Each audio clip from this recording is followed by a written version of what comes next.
ওই গান, ওই ডায়লগটা নাকি তারা শুনতে চায়, তাদের খুব প্রিয়। তাই বলে দিই যে এই চাবিটাও ভালো, এই তালাটাও ভালো, খালি এই তালাটা এই চাবিটার জন্য নয়।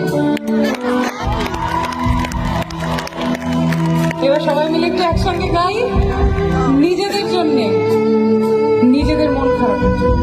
সবাই